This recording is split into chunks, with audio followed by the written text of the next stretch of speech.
just want to give a quick intro to Leah. Leah is a program officer for the Trafficking Victims Assistance Program, and she's going to go over today what we can do to support foreign nationals who've experienced trafficking. So feel free to ask her questions if you don't understand anything, and we will be putting this on our YouTube channel to share with people that aren't able to join us. Thanks, Leah. Thank you, and thanks everyone for joining. Yeah, like Amy said, I'll just be giving kind of a brief overview real quick of some of the current trends we're seeing. We'll look at data specifically that's happening in California from the TVAP program, the data that we've compiled, and then I'll go in a little bit deeper into what the TVAP program is and maybe some different ways that you all might be able to have touch points with their collaboration and things like that, and then open the floor to any questions you guys might have. Also, please feel free to stop me in the middle at any point if you have questions. I'm happy to answer them. So just really quickly, as Amy mentioned, I work for USCRI. The TVAP program is one of the programs that USCRI offers. The U.S. Committee for Refugees and Immigrants is over 100 years old. It began in New York City in 1910 as the International Institute of New York. It serves refugees and migrants, immigrants in a bunch of different programs. And those include with immigrant children, legal services, resettlement, refugee health, policy and advocacy, and then our trafficking program.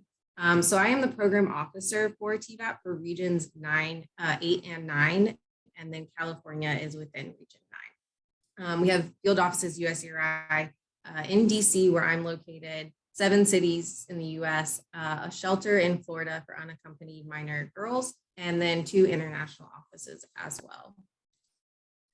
So I'm sure a lot of you already know what human trafficking is, so I probably don't need to spend too much time on this slide, but just a brief overview that this is also how we look at human trafficking through our program, and that's through the AMP model that I'm sure you're very familiar with, the acts, means, and purpose. So for labor trafficking, we're looking at that action of recruitment, harboring, transportation, provision, or obtaining of a person through the means of force, fraud, or coercion, which can take a lot of different forms. And then for the purpose of forced or compelled labor, and that can also include involuntary sexual servitude that can actually be looked at as a form of labor trafficking.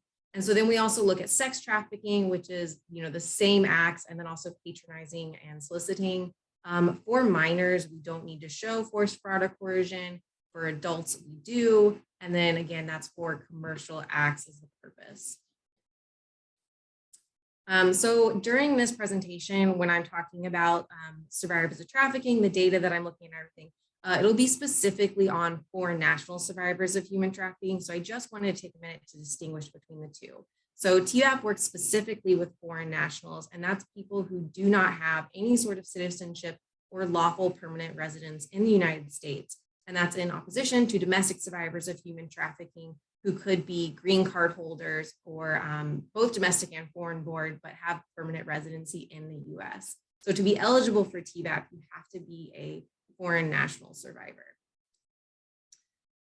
So some national trends that we're currently seeing, things that are popping up, I think more and more often as we're making referrals across the United States, because we do work across the United States in all areas. One particularly is a lot of unaccompanied minors from Central and South America appearing at the southern border of the United States. We've received a lot of the referrals that TVAP deals with and refers out to our community service providers are these unaccompanied minors. Oftentimes what happens is they are identified at the border. Once they cross, they're then, once they're identified as unaccompanied minors, they're put into Office of Refugee Resettlement shelters at the border. And then at that point, once they leave the ORR shelter, they are given post-relief services. They're supposed to be given post-relief services and also home study. And that's in anticipation of them getting placed with a sponsor somewhere in the United States. Oftentimes that is a relative or someone they know, but sometimes it's also someone they don't know at all. And so what happens is we get a referral for these unaccompanied minors, and then we, if it's in San Diego, for instance, I would find a service provider in San Diego that could take that referral for that minor survivor. And this trend has definitely increased, we would say, in the last couple of years. Like I said, 80 to 90% of the referrals that TVAP is currently dealing with is with these unaccompanied minors. However, that doesn't mean that that is the majority of trafficking or national trafficking survivors. That just means that we're getting the bulk of the referrals for that. Another thing we're seeing that's really been on the rise is this abuse of the H-2A visa program. The H-2A visa is for temporary agricultural workers, and we've seen a number, even though we're not specifically dealing on the prosecution side or on any sort of trafficking raids, we get notified oftentimes if there's a large group case that we should be expecting. And when we do receive these, a lot of times it's because a company is abusing the H-2A program and then exploiting workers that they have hired through this program. I was listening to a talk by Polaris speaking recently, and they said that 90% of the adult referrals that they've received from their hotline have been because of this H-2A visa program. We also, as you probably know, there's a number of Afghan parolees that recently entered the United States, and we do unfortunately expect to start seeing a lot more trafficking survivors coming from this population as they try to resettle in the United States. And that's for a number of different reasons, but we do kind of expect to see more Afghan survivors of human trafficking, unfortunately. So all of this data now that I'm going to go into is California specifically. It's data that we have for the TVAP program from our last fiscal year. So that's this past October through the previous October. That's where all of this data and these numbers come from. It's just that 1 year. And again, this is all for California. So trafficking survivors by origin of country, this is how many people we had enrolled in our TVAP program. As you can see, the top country is the country of origin being from Guatemala, next Mexico, El Salvador, Honduras, and Philippines. And then on the right side, you'll see a list of countries. And I just wanted to show that, that the survivors are not coming from one place. As you can see, they're coming from a number of countries from all over. So I think it's really important for us to realize that and also not have in our mind kind of specifically who a survivor of trafficking is based on kind of where they might come from. You know, they're not all coming from Central and South America. The age of trafficking survivors in California last year, as you can see, 80% of the people we had enrolled in our program were adults. So we had 126 adults in California and 31 minors. So much smaller percentage actually of minors. Broken down by type of trafficking. So for minors, the majority, 42% is labor trafficking, 26% is sex trafficking, 13% is sex and labor trafficking, and 19% is unknown. And that's sometimes because when we get the referral, we know they've been trafficked, but we don't really know the whole narrative or story of it. So they're marked in our system as unknown.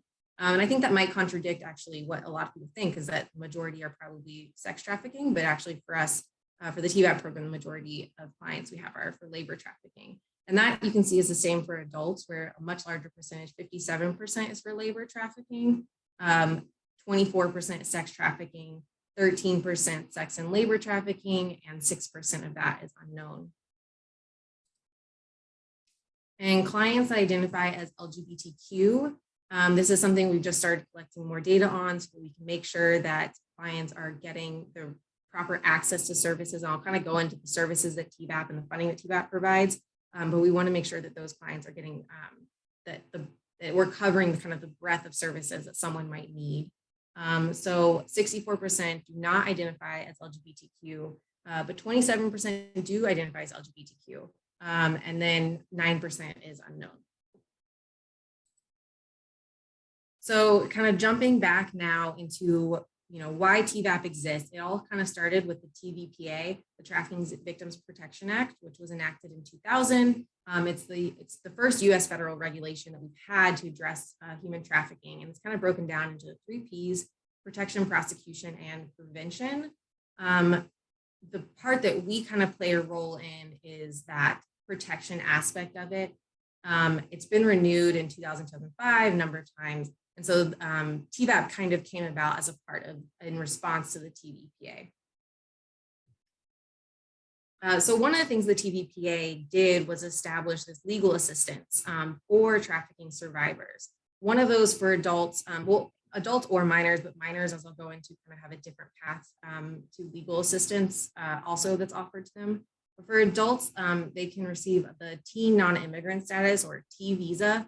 It allows applicants to remain in the United States for 4 years. And during that time, I think it's after 3 years, they can apply for permanent residency. And they can also get work authorization during that process. There's also continued presence, which has to continually be renewed. It is not necessarily a path to permanent residency, and it's granted by law enforcement agencies. So for continued presence, clients do have to cooperate with law enforcement, whereas with the T visa, clients do not necessarily have to cooperate with law enforcement. And as I'm sure you know, kind of that aspect of it, cooperating with law enforcement can be very difficult for clients, particularly ones who possibly have been exploited by law enforcement in their home country. They don't trust kind of those legal avenues. So it's important that there's this avenue that they don't necessarily have to work with law enforcement. As I said, continued presence is renewable as long as the investigation is ongoing.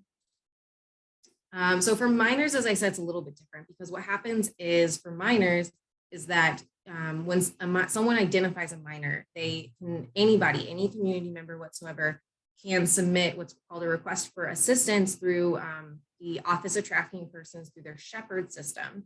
And I can kind of explain and send out, if anyone's interested and doesn't already know the process, I can send out instructions that they have on how to do that.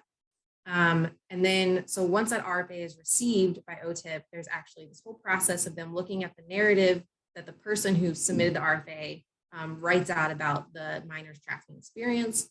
And then OTIP will basically make a determination on whether that child is a survivor of trafficking or not. For a minor, that trafficking situation could have happened anywhere. It does not necessarily have to happen in the United States. For adults, oftentimes to receive a T visa, most of the time, the trafficking does have to happen in the United States. So for minors, it does not have to happen in the United States. So if OTIP determines that the minor is a trafficking survivor, they can then, they will then receive an eligibility letter. The interim assistance letter is kind of while they're making the determination. The eligibility letter is once they determine that they are a trafficking survivor.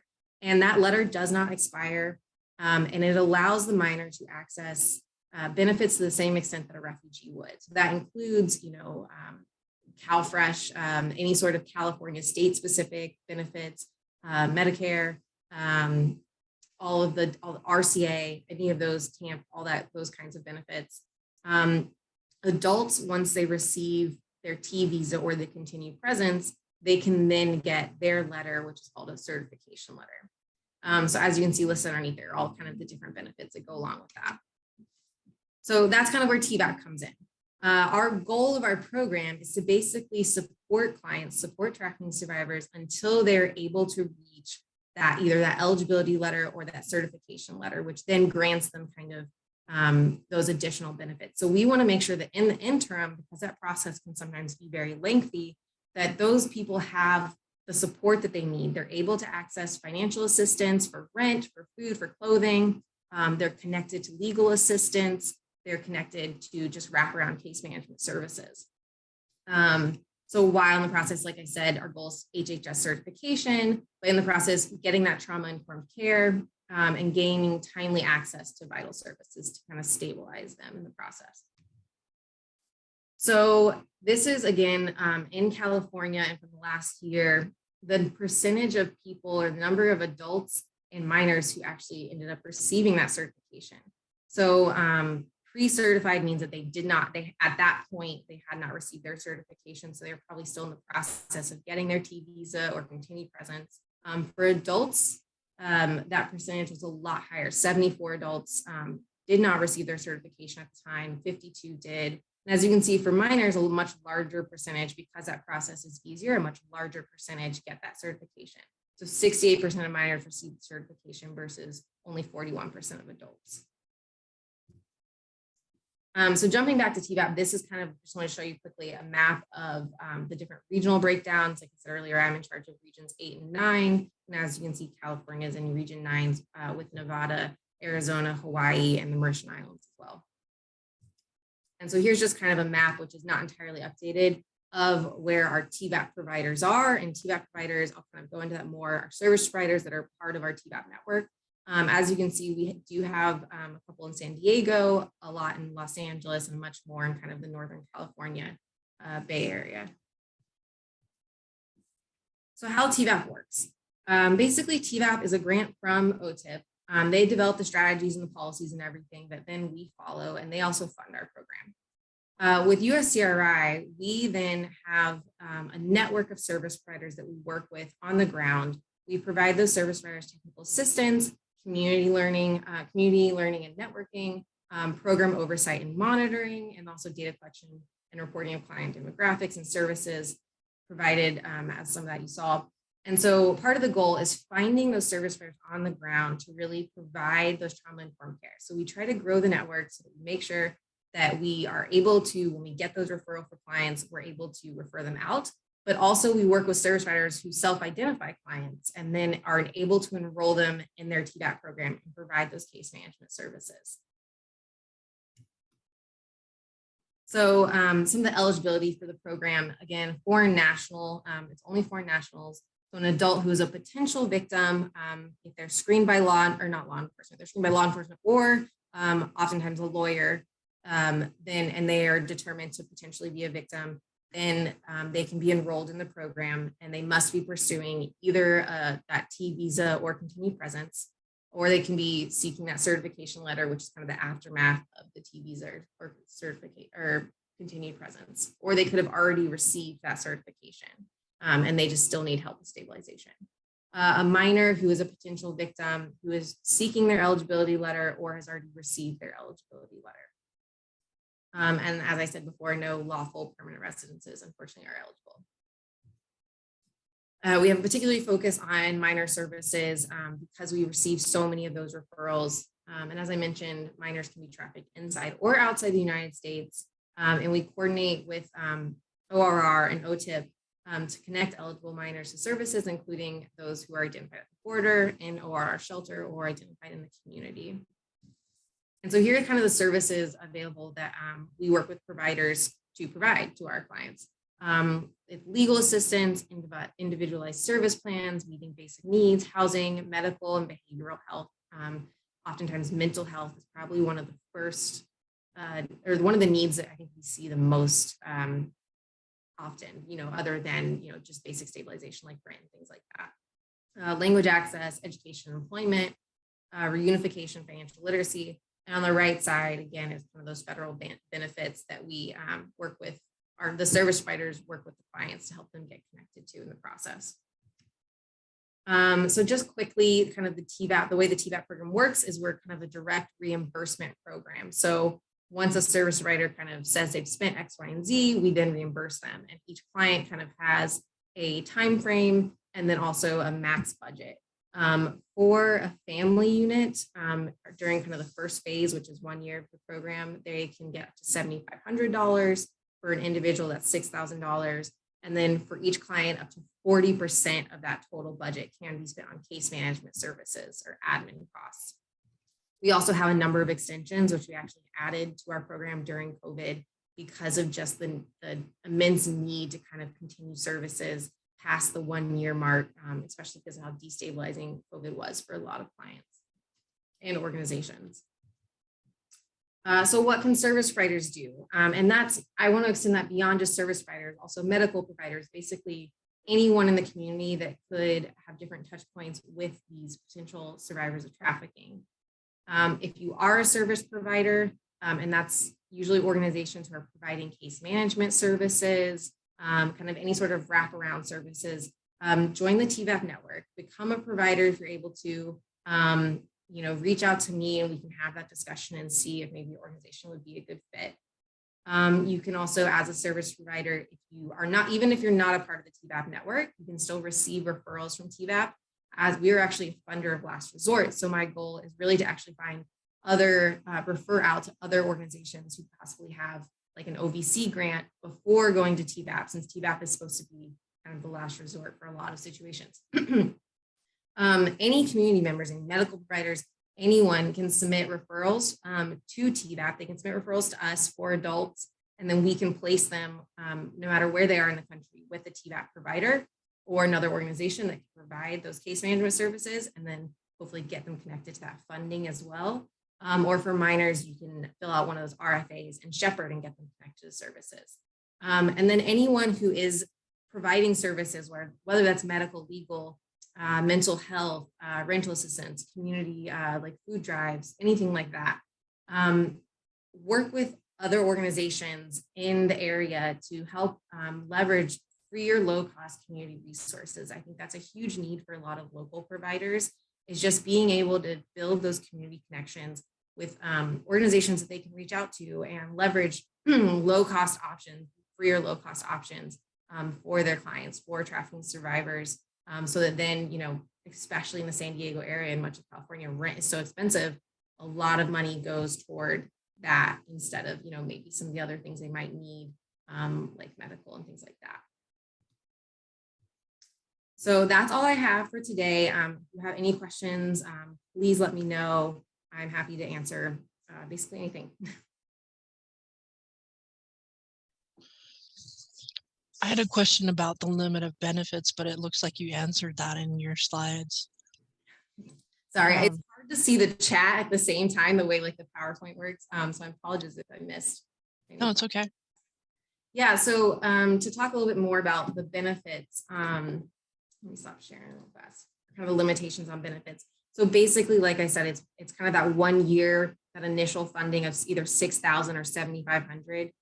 Family units, I didn't really go into, but that's really just any client who has a dependent minor. And sometimes in rare cases, we actually have a minor with a dependent minor. So we can enroll them as a family unit. And that could be like a sibling, or, oftentimes we do see like a lot of pregnancies. So young moms with kids. And then also if a client has a T visa, they can get a derivative T visa and then be enrolled as family and get more money. And so then also during the extension phases, the family units, again, get a little bit more money. It's for each extension, there can be 2 of them for 6 months each, for a total of another year. And then each for an individual, it's an additional $2,000 for each extension. So up to a total of $4,000. And then for a family unit, it's $3,000 each time for a total of $6,000. And then in special cases, we also have a phase 3 extension, which is kind of like if there's an emergency cost and they need that money, we can approve for an emergency extension. Okay. And that the monetary limit, it includes all of the services, so legal support or therapy or healthcare. Yeah, so basically, because it's kind of a reimbursement model, what we do is we work with the service provider on the ground, the person providing services, and we say, this is your max budget. You can't go over this, but kind of basically, it's up to you how you spend that money. Work with, we obviously want it to be client informed, so we want the client to kind of decide how they want to work or use that money. And that's why I was kind of talking about leveraging those low bono, pro bono services. We talk about that in legal, but even in the community. So if there's any, leveraging of free resources so that you can save that money. So there are some limitations to what the money can be spent on. We do have like unallowable costs, but we don't see a lot of people try to spend it on those unallowable costs. And so really the only limitation is just, kind of staying within that budget. And then yes, like if you can't find a pro bono or low bono attorney, and you do end up having to use your money for that, that can just like eat into the budget very quickly. Sure. We do have a few questions in the chat. Do unaccompanied minors, become dependents of the court, or is there a focus on reunification if appropriate, or maybe some of both? So yeah, unaccompanied minors, the one we see, they don't necessarily become dependents of the court. Oftentimes there is a reunification with a sponsor in the United States. Oftentimes, like I said, it's a relative, sometimes it's parents. They do try to first obviously find a family relation. And then every single unaccompanied minor is supposed to get a home study, which means that someone will be visiting the home and making sure that that is a safe place for that client. In practice, it's just a hard thing to do, but they are supposed to all receive that home study. And then if a child, and that we don't see this very often, but if a child does end up, after they get their eligibility, they then pursue a T visa, they can then pursue after that derivative T visa and bring over, mom and dad or siblings or whoever. But that's a very long process, unfortunately. Thank you for the info. Yeah. And also I wanted to mention kind of on that too, we do have, so there's some areas where you cannot be enrolled in TVAP and other programs, like the unaccompanied refugee minor program, you can't be dual enrolled, but we do have a program where you can be dual enrolled in foster care. So if a minor is in foster care, they can also be enrolled in TVAP at the same time. Thanks. Sorry, just looking through the chat. For unaccompanied minors, have they been caught up in foster families that traffic them? It's a good question. I don't think I have specifically seen that, but that might also be because by the time that we are working with the minors, that I don't know that we necessarily have, because as TVAP and because we're like on this kind of monitoring kind of overhead view of it, I think that maybe service providers on the ground have much more knowledge on whether that's going on. I do know that, because so the service providers submit service logs to us. So that's how kind of we stay up to date with what's happening with all the clients and in our region. And so I do sometimes see like, there's issues with sponsors and, the clients, but I don't necessarily know the details of those issues. There are times when minors are placed with different sponsors because that sponsor might not be working out and things like that.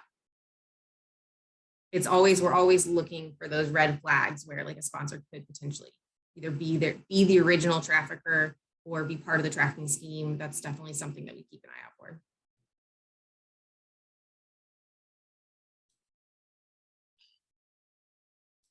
So are most of your like TVAP providers, are they victim service providers, or is it a mix of services? Yeah, I would say primarily there are victim service providers. It's a lot of, in California, I have a lot of like refugee resettlement agencies that are also TVAP providers because they already kind of have that that knowledge base of like cultural competency. They have built out language services and just some of the groundwork. There's like a lot of similarities, I think, in some cases. And then we also see like a lot of service providers who are, domestic violence service providers and things like that become good fits for TVAP. But it's, we also have some that are primarily legal providers and then they refer out for kind of those other services. So they might provide like legal services might be their bulk and they have some other programs, but then like maybe for mental health, they refer out to community partners that they have. So I think that each organization kind of probably comes up with what works best for them. And then just as TVAP, when we're kind of onboarding that provider, we have a discussion and kind of make sure that in some way there can be wraparound case management services provided. There has to be some way that all of those benefits and services can be provided if the client needs it. And do you have, go ahead. Amy? Oh, I was going to say, do you guys have specific like methods or approaches you use to gain trust with these populations? Because I could imagine being both trafficked and then, undocumented and having mistrust of like government agencies or not being familiar with them might make it hard to work together. So I don't know if that's something that you guys have, specific approaches for. Yeah, and so as TVAP and, like the program officers, like everyone in kind of in the DC office, because we don't work with clients one-on-one, we're working through kind of the service providers. I can't necessarily talk about that specifically, but one of the things that we do at TVAP is a lot of like training and technical assistance, and we do monthly webinars. So those are definitely topics that we have talked about and discussed in our webinars. It would be like the cultural competency, how to provide, language services to, especially when we get like Indigenous languages, clients that speak Indigenous languages only.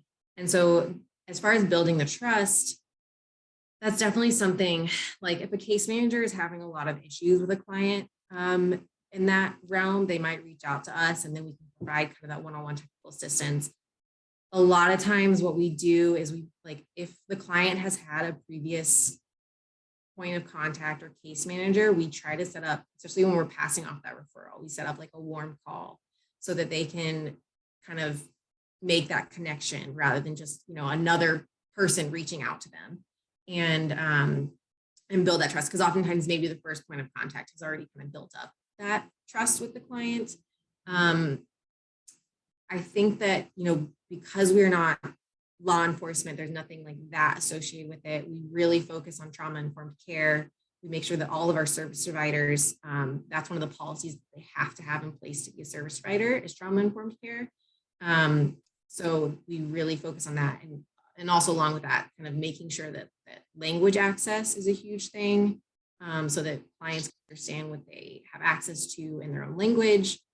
So we try to definitely build in those different aspects to make sure that the client feels comfortable as much as possible. But anytime with this population, you have to, there's always going to be situations where that's definitely a challenge. Yeah. Well, it sounds like you guys have put some great stuff in place to help support, especially your service providers and countering that. So, absolutely. And I just wanted to, I don't know if you're aware of this, Leah, but the Department of Justice estimated that a few years ago that about a third of our migrant population has experienced labor trafficking. And so we want to make sure that we're aware, of how to teach them about their rights and how to access services. And Constantine, I don't know if you want to add to this conversation, but I think La Maestra is the only TVAP provider in the county, in our area. If you don't mind, like speaking to like what your experience is and how you use the program. Hello, I hope you can hear me well. I've been having some major technological issue, but I'm pretty new to the program, and I think we are one, if not the only one, to provide migrant assistance within the San Diego area. So I cannot give too much further detail, but I think that's correct. Yeah, La Maestra provides great services. They're a great partner with us. Welcome, Constantine. I know he just joined the team down there, so we're very excited for them. And I know that La Maestra does a great job also kind of working with a lot of different community partners as well. So we're definitely very thankful to have them down there. And to what you were saying about kind of the labor trafficking, I think that it's something that we do focus on because I think a lot of times there's a huge focus on sex trafficking for a number of reasons. And a lot of times, like the H-2A visa program, for instance, is a huge issue in regards to labor trafficking. I think that it's very difficult because particularly with labor trafficking, there's a lot of situations where someone might not, one, understand that they are experiencing labor trafficking, because there's a lot of different layers to it. And there's also just, it's a difficult situation to leave, especially when you're dependent on that source of income. So we definitely want at TVAP and at USCRI, I want to focus more on kind of building that piece out and kind of the training and technical assistance of identifying labor trafficking survivors and how to, best serve that. So we do have some upcoming webinars. I think we're focusing on that, or we definitely send a lot of labor trafficking webinars, like training materials to our providers as well. Great. Yeah, we're looking forward to hearing more about that. And I just want to remind everyone that when we use in healthcare setting, the PAIR tool, that education aspect, where it's with sex trafficking, it's, education about their rights plus what are healthy relationships. But with foreign nationals, it's really important that we explain their rights because they're physically here, whether they're documented or not, and also labor rights, so that they understand that it is safe and important for them to ask for help so that we can support them into getting into a healthier situation. So we are doing I'm doing a trauma-informed care series with Sharp Healthcare, and the PAIR tool is one of the modules. So those will be coming out soon. So please use them, share them, put them to use.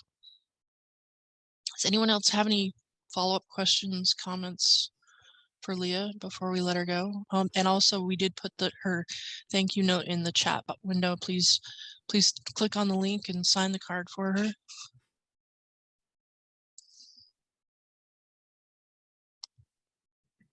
And if any other questions come up, or I can share my email, and please feel free to reach out at any time. Sounds great. And I think some of our local agencies will probably be reaching out to you. That's great. Thank you so much for your time this evening. This was really informative. I appreciate it. I'm always happy to talk about it. I think it's a really important issue.